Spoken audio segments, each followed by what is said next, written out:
All right, so it's no secret at this point that I've been recently using the Thinkpad X1 Carbon as my main laptop device, using it on the set downstairs. That's my daily laptop. I had an original version in the black finish that was not a custom spec at all, and then I liked it so much I went back and did my very own build, which is this one. This is the one you've been seeing on the desk. This is the one I've been using and enjoying with the silver finish on it. This right here is the 6th generation of this laptop. Some things I don't like so much, like for example, the speaker performance, a display that I'm pretty happy with. It's of course got the keyboard that I like, a slim profile. It's got good battery life. Now, even though I just ordered this thing, Lenovo was busy preparing, finishing their next generation of this exact laptop. I've got it now. I've got 2 of them in front of me. I don't know which spec these laptops in front of me are. I just know that they're both different versions of the 7th generation. So more powerful units, apparently a little bit lighter, a little bit slimmer. One of the 2 also apparently has the new finish, which is a carbon fiber weave. Of course, it's got the latest Intel processors, so that's an upgrade. And probably the thing I'm most interested in checking out is the redesigned speaker setup, because that's the one area, like I said previously, that I really wish the last version could have been better on. It was one of my few complaints, so apparently they redid it. Let's crack into these. I mean, look how small the box happens to be. That's just... what an unboxing experience that is, because you see this tiny little box and you're like, wow. A 65 watt Type-C connector over here. HDMI to VGA adapter.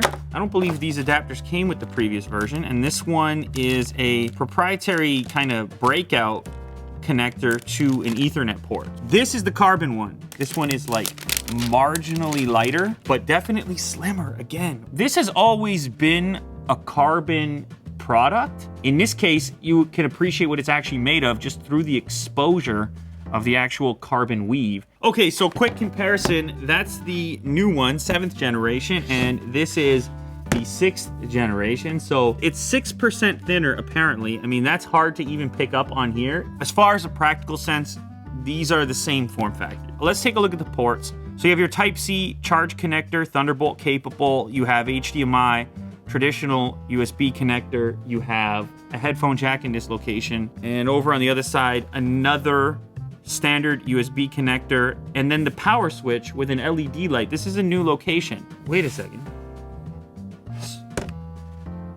Wait, do you see this, Jack? They fixed one of my headaches. The old version, you go to open it with one hand, you lift the whole thing. Somehow, on the new model, even though it's lighter, oh, that's nice. That is somehow very rewarding. Fingerprint scanner moved a little bit. Keyboard still feels the same or very close to the same. Definitely. I would say the old model might have slightly more key travel. Okay, so there are 3 new screen options. There's an FHD display, touchscreen.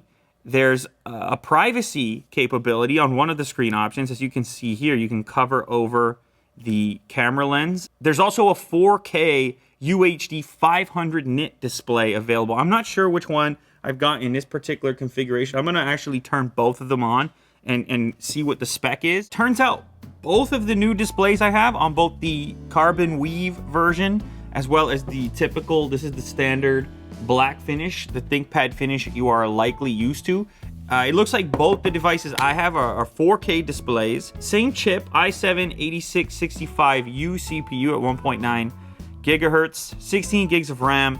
You can spec these out however you choose. There's really endless specification available when it comes to storage, RAM, and so forth. So I would recommend going in there and looking at what's available on Lenovo's website. But display-wise, this is a really nice looking display. I'm glad I got a chance to look at the UHD model. It's also brighter. This is 500 nits now. You can see the difference. It should be pretty clear to you why you want a little bit of extra brightness. Now, granted, this is a matte display. This is glossy. So I was kind of a fan of the fact that the matte display was less prone to fingerprints and reflections. But of course, there is a downside. There's less pop in the colors in general without having that glossy finish.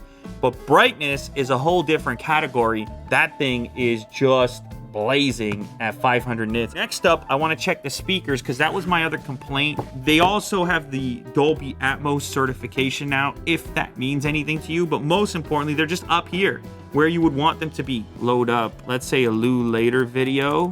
We'll get a sense for dialogue first, and then we'll go from there. Here's the old speakers. Misleading Galaxy phone owners over water resistance. That's maximum volume. All the sound is coming from the front edge here on the new one. Samsung charged with misleading thank God. Galaxy phone owners. Are you resistant to hot water, Samsung? Well, no. But misleading advertising. Now, it's night and day. As you know, Samsung devices for a while now have had some form of water resistance. I mean, they're facing all kinds of hot water. Yesterday's episode, Galaxy Fold. Yeah, we fixed it. Did you fix it? This is one of those rare cases in which you feel like they really listened to the enthusiast part of the market that was like, hey, can you please improve this? I mean, they improved it massively.